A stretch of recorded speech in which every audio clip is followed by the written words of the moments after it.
पाकिस्तानी मर्दों में बच्चा पैदा करने की सलाहियत कम क्यों हो रही है? अब लेबोरेटरी में भी बच्चे कंप्यूटराइज पैदा होंगे, मगर कैसे? बॉडी बिल्डर्स और रेसलर्स को बाप बनने में क्या मसाइल आते हैं? अगर किसी खातून या मर्द को एड्स है तो क्या इसके बच्चे को भी होगा? इन तमाम सवालों के जवाब हमें मिले principal general hospital Lahore professor doctor Alfareed Zafar से। एफएससी मैंने वहाँ मुल्तान से की और फिर निश्तर से एमबीबीएस किया। निश्तर का भी मैं बेस्ट ग्रेजुएट हूँ। उसके बाद ये हुआ कि मुझे कॉन्ट्रैक्ट अपॉइंटमेंट जो है, जब मैंने स्पेशलाइज किया वो मुझे पहले निश्तर में मिली। फिर जब मेरी सिलेक्शन हुई सीनियर रजिस्ट्रार की तो वो पोस्टिंग लाहौर में थी। मैं समझता हूँ डिग्री पास करना एक चीज़ है, फिर उसके बाद आपकी जो असेसमेंट है वो पेशेंट आप ही खुद कर लेता है। हमारी पॉपुलेशन इतनी रैपिडली ग्रो की और बेसिकली पुअर पॉपुलेशन ग्रो की, जिनका कॉन्सेप्ट है चाइल्ड लेबर का। हम उनसे इंटरव्यू करते हैं, कहते हैं जी 12 बच्चे हुए, 3-4 फौत हो गए, बाकी तो चले हैं, ये हमारे साथ मिलकर काम करेंगे, कोई पैसा बनाएंगे, थोड़ा सा बड़ा होगा हम इसे काम लगा देंगे। ये कॉन्सेप्ट जब तक ख़त्म नहीं होगा, अननेसेसरली 8-8, 10-10 बच्चे नहीं करने। दूसरा, डिलीवरीज जो हैं वो पेरिफेरी में हो रही थी। अब जो एक्चुअल हमने डेटा किया है वो अब WHO के साथ करें 178 पर 100,000 है। WHO ने भी 140 दिया, लेकिन वो एस्टिमेटेड डाटा, ये अब बिल्कुल एक्यूरेट डाटा आ रहा है। HIV अगर किसी एक पार्टनर को है तो दूसरे में ट्रांसमिट होने के बहुत हाई चांसेस हैं। और फिर बेबी जब डिलीवर होता है तो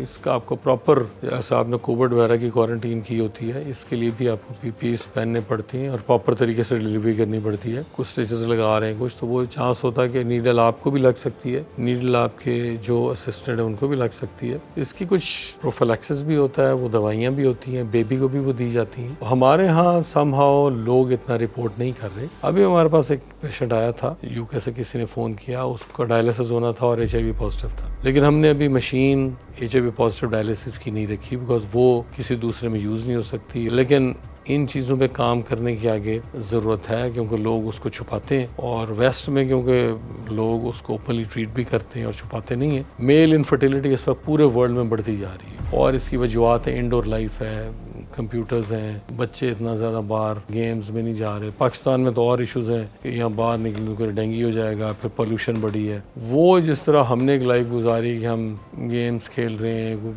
साइकिलिंग कर रहे हैं, वो आपकी नेशन हमारी उस तरह से नहीं कर रही। इनफर्टिलिटी है, ये कैरियर ओरिएंटेड वर्ल्ड की डिजीज़ है। मैरिजेस डिलेड होते हैं। फीमेल्स जनरली कहती हैं कि हमने पहले डॉक्टर बनना है, इंजीनियर बनना है, या हमने बैंकिंग में जाना है, हमारा जब तक कैरियर नहीं बनेगा हमने शादी नहीं करनी। मैरिज जब भी डिले होती है, बियॉन्ड 26-27 जाती है, तो उसमें फर्टिलिटी में इश्यूज आने शुरू हो जाते हैं। जो बेस्ट एज है फर्टिलिटी की वुड बी इन 23 एंड 27 है फॉर फीमेल। मेल की भी 40 बियॉन्ड इश्यूज आने शुरू हो जाते हैं, बिकॉज एक चीज़ जो नॉर्मल सीमन एनालिसिस में नहीं आती, वो DNA फ्रेगमेंटेशन नहीं आती, उसका एक अलग से टेस्ट है। आप सीमन एनालिसिस करें, वो नॉर्मल भी हो, लेकिन उसमें DNA फ्रेगमेंटेशन का एलिमेंट होता है जो 40 ईयर्स के बाद बढ़ने लग जाता है। उसका इतना इशू नहीं है। एक तो चीज़ें ये कि आप टाइट जीन्स पहनने से प्रॉब्लम आ सकती है, हॉट बाथ से प्रॉब्लम आ सकती है, स्मोकिंग से प्रॉब्लम आ सकती है, ड्रग एडिक्शन से प्रॉब्लम आ सकती है, एक्सेसिव एल्कोहल से प्रॉब्लम आ सकती है, तंबाकू के पान है उनसे प्रॉब्लम आ सकती है, डिफरेंट किस्म का नशा कंबाइन करने से प्रॉब्लम आ सकती है, ड्रग इंड्यूस्ड हो सकती है, आपने ऐसी मेडिसिन ले ली, कुछ ऐसी क्रॉनिक इलनेसेस हैं उनसे हो जाए, ट्यूबरकुलोसिस हो गया, कुछ और इस तरह। कोविड के बाद ये प्रॉब्लम आई, मेल प्रॉब्लम्स काफ़ी ज़्यादा आई, डेंगू के बाद आई, उनके बाद ये प्रॉब्लम्स हो सकती हैं। तो इसको एक तो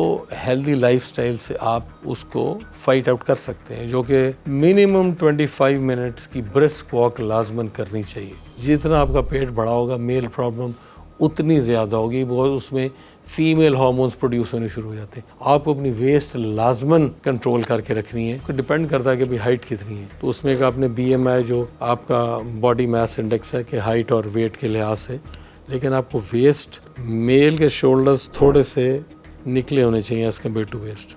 ये एक बॉडी प्रोपोर्शन है। अगर उसके शोल्डर्स वेस्ट से निकले में तो उसको प्रॉब्लम नहीं आएगी। अगर उसका शोल्डर थोड़े होंगे और वेस्ट बड़ी हो तो उसमें प्रॉब्लम आएगी। बाकी चीज़ें तो इश्यूज आएंगे, लेकिन मेल प्रॉब्लम्स भी आएंगी फर्टिलिटी की।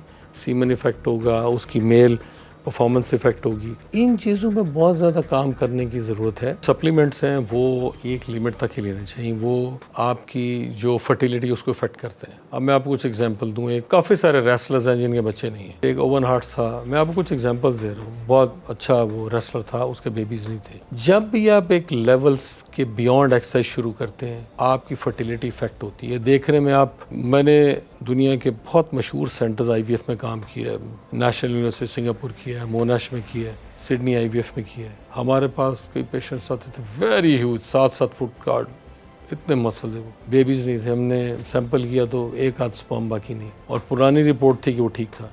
एक्सेसिव एक्सरसाइज से फर्टिलिटी, बॉडी के हार्मोन्स का बैलेंस डैमेज हो जाता है, वो ज़्यादा टुवर्ड्स मसल और उधर चला जाता है। और जो आपके पावर ड्रिंक्स हैं वो आपको इफेक्ट करती हैं, आप जो डोपिंग है वो आपको इफेक्ट करती है, आप हार्मोन्स लेते हैं, आप मुख्तलिफ पावर ड्रिंक्स लेते हैं, वो आपके हार्ट को भी इफेक्ट करती है, आपकी फर्टिलिटी को भी इफेक्ट करती है। इन चीज़ों का बैलेंस रखना चाहिए, अनलेस कि आप उस प्रोफेशन में हैं, आप एक बॉडी बिल्डिंग के प्रोफेशन में, वो आपकी फिर एक डिमांड बन जाती है। लेकिन हर प्रोफेशन के हैज़र्ड्स हैं और वो हैज़र्ड साथ साथ चलते हैं, और बॉडी बिल्डिंग और रेसलिंग का ये एक हैज़र्ड है। एक बाबा हमारे पास आया रात को 1-1:30 बजे, मैं हाउस ऑफिसर था, PGs और स्टार्स बैठे थे, तो बाबे को गिल्टी थी, तो उन्होंने जनरल सर्जरी में था, तो उनके जो पोते साथ थे उन्होंने कहा हम मुल्तान शहर आए हुए थे, तो हमने कहा कि इसका एक गिल्टी है वो हम निकलवाते जाएँ। तो उन्होंने उसको अंदर थिएटर में भेज दिया, तो अंदर उसकी गिल्टी की सर्जरी शुरू। गिल्टी बिल्कुल छोटी सी थी, ऐसे कोई बड़ा सा नहीं था, लेकिन बाबे की आई हुई थी जो भी, तो वो काफ़ी देर हो गई तो वो बाहर ना आया। तो मुझे जो हमारे सीनियर थे उन्होंने कहा जाके चेक करो, बाबा बाहर नहीं आया।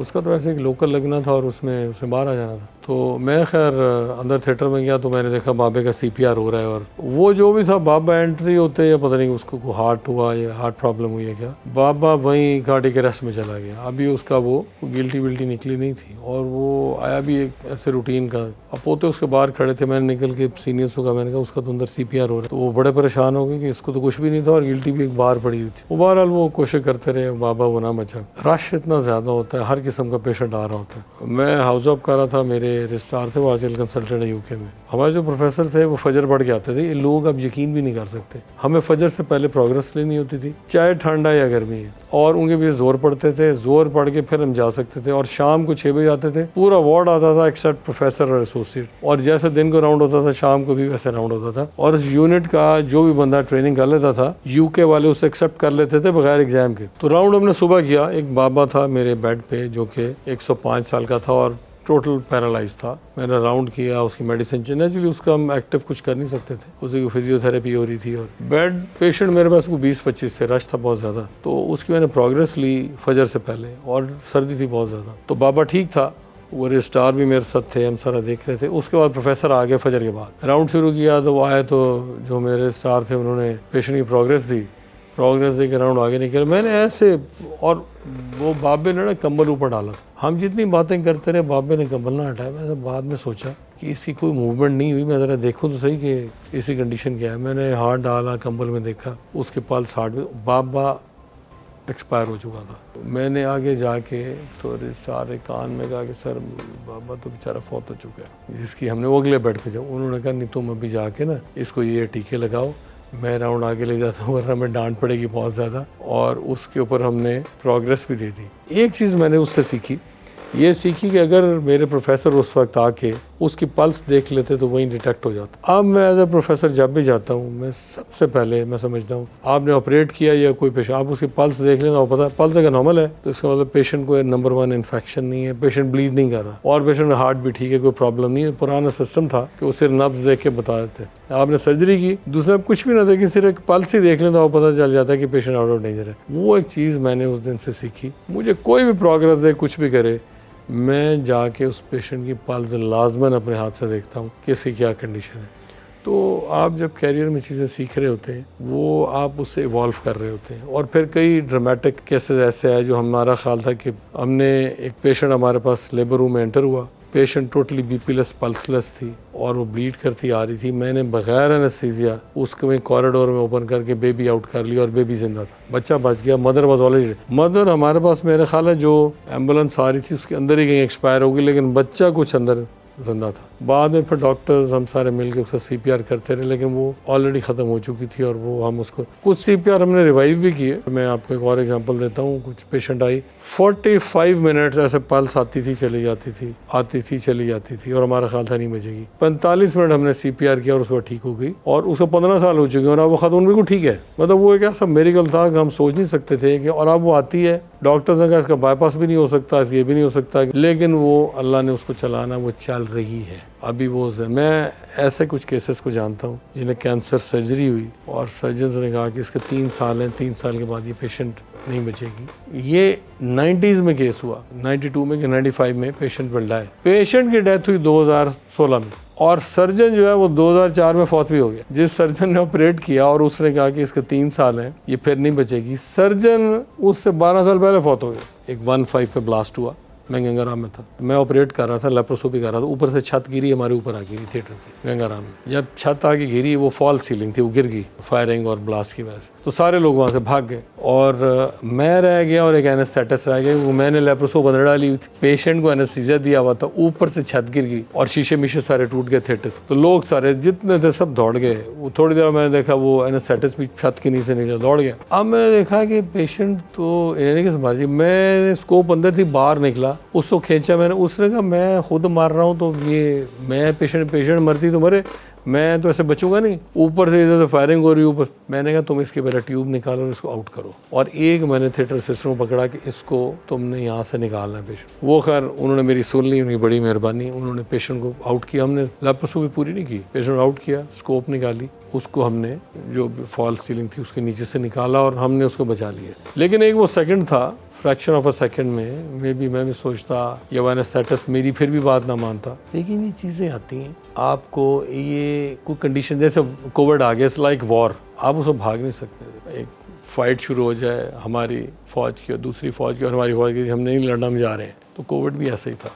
कोविड जब स्टार्ट हुआ किसी को पता नहीं था उसका ट्रीटमेंट क्या है। और मैं एज अ प्रिंसिपल अगर मैं कोविड पेशेंट्स में ना जाता, मेरे साथ एक और थे डॉक्टर इरफान, हम दोनों जाते थे कोविड पेशेंट्स को देखने, अंदर जाते थे वार्ड में, पीपीस पहने हुए थे। मुझे शुरू में कोविड हो गया, जब उसका ट्रीटमेंट पता नहीं था कि मैं कोविड पेशेंट, मेरे सामने पेशेंट आके बैठ जाते थे, बाहर कहते थे जी हमें और डिस्कस करना है, अंदर आके सामने कहते थे हमें कोविड निकला है, हमें बताया हमें क्या करना है। लेकिन हम भाग नहीं सकते थे बिकॉज हमारी उस वक्त एक जिम्मेदारी थी हमारी। पहला रेमडेसिविर पाकिस्तान में मुझे लगा और वो फार्मास्यूटिकल वाले खुद आए, उन्होंने कहा जी हमने मंगा लिया है, हम आपको देना चाहते हैं। तो पहला उन्होंने रेमडेसिविर जो था वो मुझे लगा। सर्जन को सबसे पहले एक स्टेबिलिटी ऑफ हैंड और stability of nerves is very important. अगर सर्जन अपनी नर्व्स इमोशनल हो जाए या वो टेंशन में आ जाए तो फिर पेशेंट की लाइफ सेव नहीं हो सकती। मैंने कुछ ऐसे सर्जन्स को देखा जो कि बड़े रेनाउंड थे कि उनके हाथ में ट्रेमर था, लेकिन जब वो स्टिच के पास आते थे तो स्टिच बड़ा आराम से लग जाता था। वेजाइनोप्लास्टिक्स की बड़ी कॉम्प्लिकेटेड आती हैं जिसमें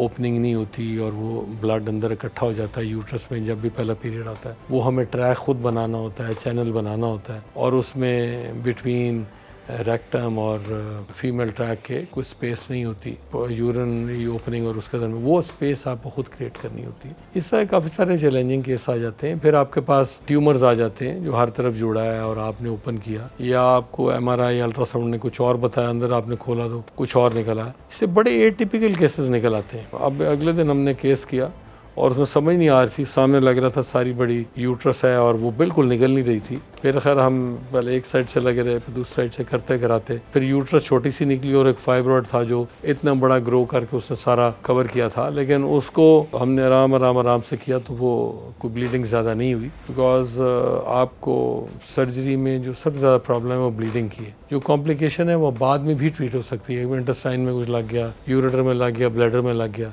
उस वक्त भी ट्रीट हो सकती, बाद में भी ट्रीट हो सकती। ब्लीड जो कर गया वो पेशेंट में वापस नहीं आता, या वो डीएसी में चला गया, ब्लड क्लॉट हो ही नहीं रहा, वो चीज़ें जो हैं वो अवॉइड करनी चाहिए। एम्ब्रियोज या एग्स को फ्रीज भी कर सकते हैं। कुछ ऐसे पेशेंट्स हैं जिनकी कीमोथेरेपी हो रही होती है, रेडियोथेरेपी हो रही होती है और उसमें ओवरीज डैमेज हो सकती हैं, तो आप उनके एग्स फ्रीज कर सकते हैं। कुछ है जो कहता है जी अभी मैंने शादी नहीं करनी, मैं शादी लेट करूँगी, 40 के बाद करूँगी, वो अपने एग्स फ्रीज करा सकते हैं कि बाद में एग की क्वालिटी फिर 40 के बाद वो नहीं रहती, तो आप फ्रीज करा लें तो उससे फिर बाद में आप आईवीएफ करें। ये देखा जा रहा है कि बेबी को क्या क्या चीज़ रिक्वायर्ड है जिससे वो ग्रो होता है। बस अम्बिलिकल कॉर्ड आ रही है, उसमें से क्या कुछ आ रहा है, उसके अराउंड एमनियोटिक फ्लूइड है, वो क्या कुछ प्रोवाइड करता है। आपने बेबी को वही चीज़ें प्रोवाइड करनी है। और अब जैसे आप एम्ब्रियो ग्रो करते हैं, वो यूट्रस से बाहर ग्रो होता है, तो आप एक कल्चर बनाते हैं। उस कल्चर में वो चीज़ें जो देखी गई हैं कि जब बेबी यूट्रस में एंटर होता है या बेबी ट्यूब में, तो उसमें क्या क्या चीज़ें आ रही होती हैं और इससे ग्रो करता है। तो आपने वो चीज़ें बेसिकली ऐड करने, कल्चर की क्वालिटी बेहतर होती जा रही है और रोज़ पता चलता जा रहा है कि इसमें और क्या क्या चीज़ें, वो चीज़ें ऐड होती जा रही हैं, उससे सर्वाइवल बढ़ता है। सर्वाइवल अभी गया 21 डे तक,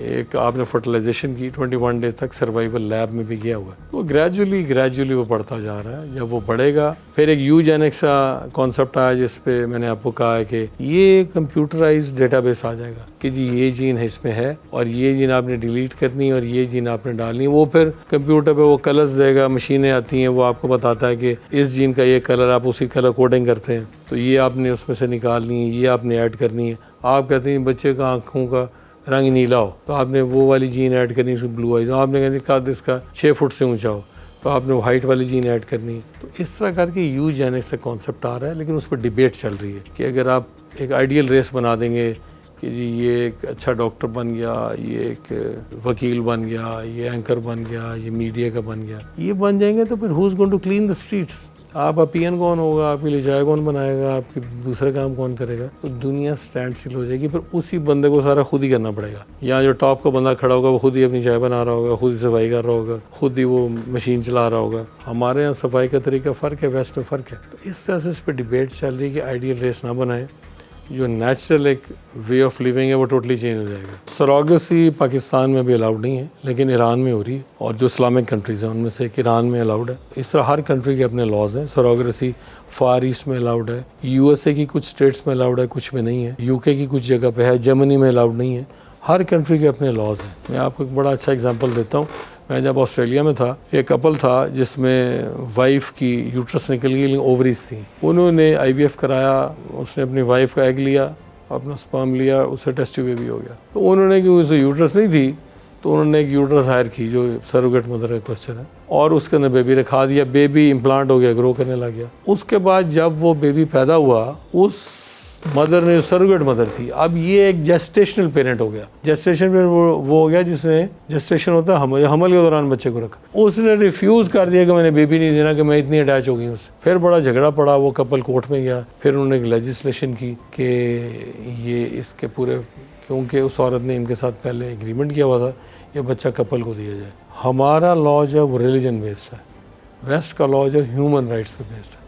इस तरह के काफ़ी सारे और भी इंटरेस्टिंग एग्जांपल्स हैं। अब आगे यूट्राइन ट्रांसप्लांट भी आ गया है। एक बड़ा इंटरेस्टिंग केस हुआ, जो पहला केस हुआ, अभी एक और केस भी रिपोर्ट हुआ है। उसमें यह था कि एक लड़की थी जिसकी यूट्रस नहीं थी, उसने अपनी मदर की यूट्रस ली और वो उसके अंदर इम्प्लांट हुई, और उसके बाद इन्होंने आईवीएफ करके बेबी रखा और वो प्रेगनेंसी ठीक हुई और बेबी पैदा हुआ। ये पहला स्वीडन में हुआ, ऐसा पहला सऊदी अरेबिया में हुआ था, लेकिन वो 3 महीने के बाद फिर वो यूट्रस डेड हो गई और ज़ाया हो गई। तो दूसरा जो सक्सेसफुल प्रेगनेंसी के साथ हुआ वो स्वीडन में हुआ। अभी यूके का भी एक रिपोर्ट हुआ, वो बड़ा इंटरेस्टिंग था कि वो जिस यूट्रस में से वो पैदा हुई, उसी यूट्रस में से उसका बेबी भी पैदा हुआ, क्योंकि उसने वालदा की यूट्रस ली और इम्प्लांट कराई। तो वो खुद भी उसी यूट्रस में से पैदा हुई थी, फिर उसका बेबी भी उसी यूट्रस में पैदा हुआ। तो इस तरह की बड़ी इंटरेस्टिंग टेक्नोलॉजी जो है वो, और साइंस नई नई चीज़ें ला रही है।